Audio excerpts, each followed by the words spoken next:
Next lecture हमारा है unit 2 का part 6 which is learning difficulties. ठीक है, लर्निंग डिफिकल्टीज समझते हो ना, कुछ बच्चों को पढ़ने में समझने में बहुत ज्यादा डिफिकल्टीज आती हैं, उसी के बारे में हम इसमें पढ़ेंगे डिटेल में। लर्निंग डिफिकल्टीज वो डिफिकल्टीज होती हैं जो कि हमको नॉलेज एक्वायर यानी नॉलेज लेने समझने में, या नॉर्मल लेवल जो हमारा होता है एक्सपेक्टेड, उस लेवल तक का नॉलेज एक्वायर करने में प्रॉब्लम हो। ठीक है, स्पेशली किसी मेंटल डिसेबिलिटी या कॉग्निटिव डिसऑर्डर की वजह से पीपल के लोगों को जो है ना, ज्यादातर क्या होता है, ये जो लर्निंग डिसेबिलिटी है, ये टर्म बहुत कंफ्यूजिंग लगती है क्योंकि इसकी बहुत सारी एक्सप्लेनेशंस दी हुई है। तो लर्निंग डिसेबिलिटी में क्या होता है, जो हमारी नई चीजों को या कॉम्प्लेक्स चीजों को, मुश्किल चीजों को, नए नए स्किल्स को समझने की क्षमता है वो कम हो जाती है। इंडिपेंडेंटली यानी अपने आप अपने स्वतंत्र होके किसी चीज के साथ डील करने की एबिलिटी थोड़ी रिड्यूस हो जाती है। ठीक है, और उसका इफेक्ट काफी समय तक ऐसा रहता है, मतलब काफी टाइम तक, शॉर्ट स्पैन के लिए नहीं, थोड़ा लंबे स्पैन के लिए आपके अंदर ऐसा तरीके के इश्यूज डेवलप हो। इसका मतलब है एक इंसान को चीजें समझने, लर्न करने और याद रखने में थोड़ी डिफिकल्टी होगी।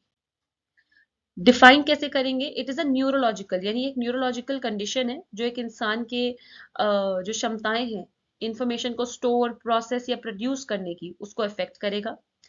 इससे एक इंसान के पढ़ने, लिखने, स्पेल करने, मैथ सॉल्व करने, इन सब चीजों की एबिलिटीज जो है उसको अफेक्ट होता है। केवाले एंड फोर्नेस के हिसाब से जो पीपल है विद लर्निंग डिसेबिलिटी, वो उस तरीके से या फिर उतना एफिशिएंटली नहीं लर्न कर पाते जितना उनके नॉन डिसेबल्ड फ्रेंड्स कर पाते हैं। ऑल्दो मोस्ट ऑफ देम, उनके अंदर बाकी सब में ज्यादातर नॉर्मल इंटेलिजेंस होती है, लेकिन फिर भी उनकी एकेडमिक परफॉर्मेंस अपने क्लासमेट से उतनी अच्छी नहीं होती। कुछ को मैथ्स लर्न करने में प्रॉब्लम होगी, कुछ को रीडिंग में प्रॉब्लम, किसी को राइटिंग में problem.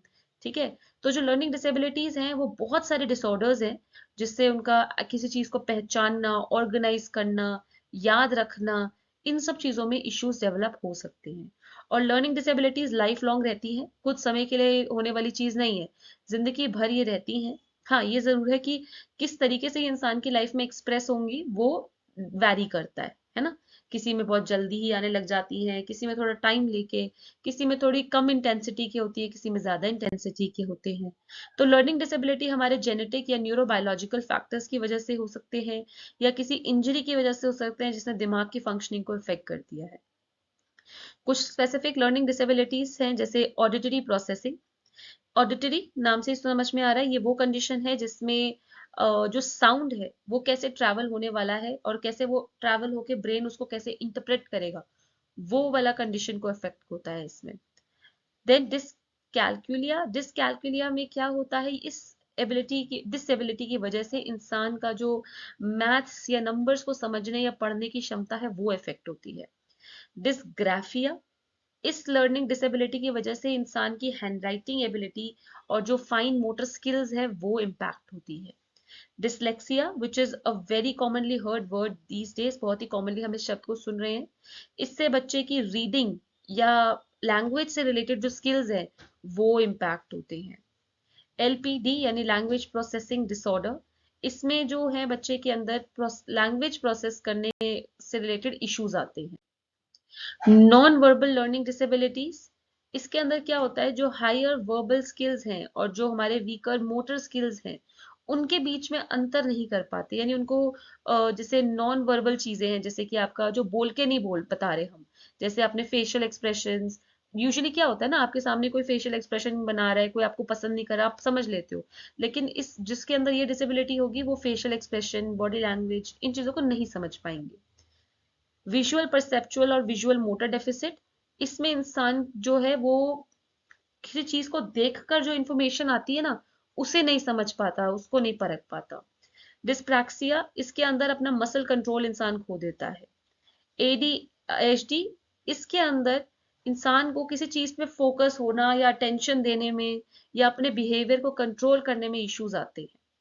Executive functioning, inefficiency in the cognitive management system of the brain, इससे हमारा न्यूरो साइकोलॉजिकल प्रोसेस जैसे प्लानिंग, ऑर्गेनाइजेशन या चीजों को मैनेज करना, ये अफेक्ट होता है।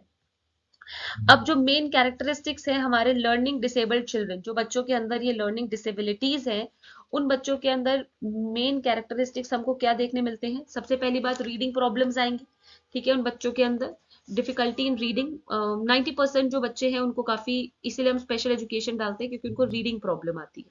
ठीक है, और स्पेसिफिक अगर किसी चीज को रीडिंग डिसेबिलिटी हो तो उसको डिसलेक्सिया भी बोलते हैं। फिर रिटन लैंग्वेज डेफिसिट, बहुत सारे बच्चों में डिसेबिलिटी होती है कि वो लिखना या स्पेलिंग्स को लिखना नहीं कर पाते ठीक से, अपनी क्लास के हिसाब से वो उनकी ग्रामर पंचुएशन उतनी प्रॉपर नहीं होती। Math under achievement, math under achievement यानी कि न्यूमेरिकल रीजनिंग या कैलकुलेशन उनके लिए बहुत बड़ी प्रॉब्लम बन जाती है। ठीक है, सोशल स्किल्स डेफिसिट, हमने देखा है कि बहुत सारे ऐसे बच्चे हैं जिनके अंदर पुअर सोशल स्किल्स है, जिसकी वजह से क्या होता है, उनको रिजेक्शंस मिलता है, यानी वो लोग, टीचर्स उनसे ज्यादा इंटरेक्ट नहीं कर पाते ठीक से, वो दोस्त नहीं बना पाते हैं, इमोशनली किसी से कनेक्ट नहीं हो पाते हैं। देन बिहेवियरल प्रॉब्लम, कुछ बच्चे जिनमें लर्निंग डिसेबिलिटी है उनके अंदर बिहेवियर प्रॉब्लम होती है। क्यों? क्योंकि मतलब थोड़ा चिड़चिड़े हो जाते हैं, उनका बिहेवियर थोड़ा अजीब हो जाता है। ठीक है, अटेंशन प्रॉब्लम या हाइपर एक्टिविटी, जैसे आपको मैंने बताया ना, एएच एडीएचडी है ना, इसके चलते क्या होता है, बहुत हाइपर एक्टिविटी आ जाती है बच्चों के अंदर, वो किसी चीज पे ढंग से एक अटेंशन नहीं दे पाते हैं, या फिर अटेंशन स्पैन होता भी है तो बहुत छोटे देर के लिए, बहुत कम देर के लिए सुनते हैं, फिर एकदम से वापस से बिठरने लग जाते हैं। मेमोरी उतनी अच्छी नहीं रहती है। ठीक है, प्रॉपर बिहेवियर नहीं रखता है क्लास में। इनएडिकेसी ऑफ द टाइम कॉन्सेप्ट, उनके अंदर प्रॉपर टाइम कॉन्सेप्ट नहीं है, वो टाइम को प्रिडिक्ट नहीं कर सकते हैं, और ना ही उनको डेज वीक्स मंथ्स के बारे में पता चलता है। डिफिकल्टी इन जजिंग रिलेशनशिप्स, रिश्ते नाते जो हैं कि कौन जरूरी है, किसके लिए कितना करना है, क्या करना है, इसको नहीं जज कर पाते। मैनुअल डेक्सटेरी, इसके अंदर क्या होता है, पुअर मैनुअल आपका डेक्सटेरिटी में, इसके अंदर जो पेंसिल पकड़ने की, गेट खोलने की, ये जो छोटी छोटी चीजें हैं ना, हमारी एक्टिविटीज जो हम करते हैं, उसमें इनको डिसेबिलिटीज आती हैं। ठीक है, देन आपका general motor coordination, general motor coordination आपका पुअर हो जाता है। इससे इंसान क्या करता है, उसका कोऑर्डिनेशन बिगड़ जाता है, यानी उसको बहुत लेजी सा फील होता है, अनऑर्गेनाइज्ड, उसको चीजों के बारे में नहीं पता, कौन कितना छोटा बड़ा, मतलब उसकी मोटर्स जो स्किल्स हैं, कोऑर्डिनेशन है, वो नहीं बैठ पाता। ठीक है, कुछ common characteristics of the learning disabled children, अभी आपको मैंने क्या बताए थे, अभी आपको मैंने बताए हैं characteristics of learning disabled children, main characteristics जो हमने अभी डिस्कस करे। ठीक है, जो कि किसी किसी में अलग अलग होते हैं। अब ये कुछ कॉमन है। कॉमन जैसे सब में स्लो रीडिंग रेट हो जाएगा, फास्ट रीडिंग नहीं कर पाएंगे, जो पढ़ा है उसका मतलब क्या था वो नहीं समझ पाएंगे, मेन पॉइंट इंपॉर्टेंट पॉइंट नहीं समझ पाएंगे, ढूंढ पाएंगे, सिमिलर वर्ड्स आएंगे तो कंफ्यूज हो जाएंगे। ठीक है, क्या पढ़ा क्या देखा, या लेटर रिवर्सल्स, उल्टे लेटर आ गए तो दिक्कत, स्पेलिंग मिस्टेक्स, या हैंडराइटिंग बहुत बड़ी बड़ी लिखेंगे या धीरे धीरे लिखेंगे। ठीक है, डायरेक्शंस नहीं पहचान पाएंगे। तो ये कुछ कॉमन कैरेक्टरिस्टिक्स है, इससे पहले हमने मेन पढ़े थे। ठीक है, अब डिफरेंस क्या होता है लर्निंग डिफिकल्टी और लर्निंग डिसेबिलिटी में? ये सेम नहीं है। ठीक है, क्योंकि लर्निंग जो डिसेबिलिटी है, इसको हम डायग्नोस कर सकते हैं, इस दिक्कत को हम जांच पहचान सकते हैं, जबकि और जो हमारे जिनके अंदर लर्निंग डिसेबिलिटी है, उसको, उन बच्चों को हम स्पेशल एजुकेशन दे सकते हैं।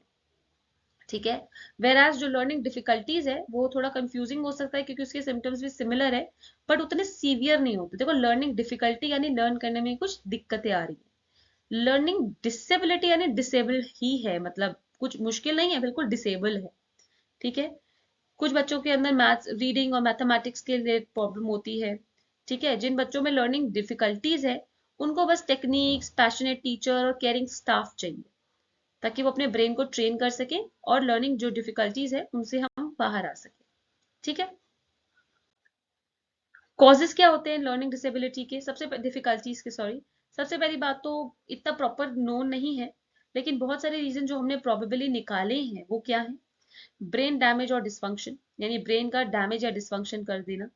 कुछ प्रोफेशनल्स का मानना है कि जो बच्चे हैं उनको कुछ ना कुछ टाइप की ब्रेन इंजरी जरूर हुई होती है बचपन में या कभी बड़े होके। हेरिडिटी, अगर किसी के सिबलिंग्स के अंदर रीडिंग डिसेबिलिटी है तो बहुत ही ज्यादा चांसेस हैं कि उनकी फैमिली में भी आगे होंगे। बायोकेमिकल इम्बैलेंस, ऐसा देखा गया था कि अगर बच्चे की बॉडी में बायोकेमिकल डिस्टर्बेंस है, इससे भी बहुत ज्यादा लर्निंग डिसेबिलिटीज होती है।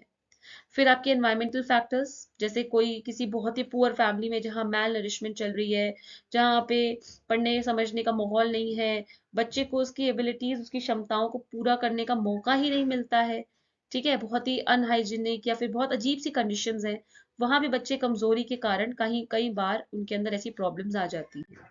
ठीक है। सो ये काफी सिंपल सा टॉपिक था बट इम्पोर्टेंट टॉपिक है। ठीक है। और इसी के हम डिसलेक्सिया और स्लो लर्नर्स को हम थोड़ा सा और डिटेल में पढ़ेंगे आगे, बट आई होप आपको ये समझ में आया हो। So thank you for watching students.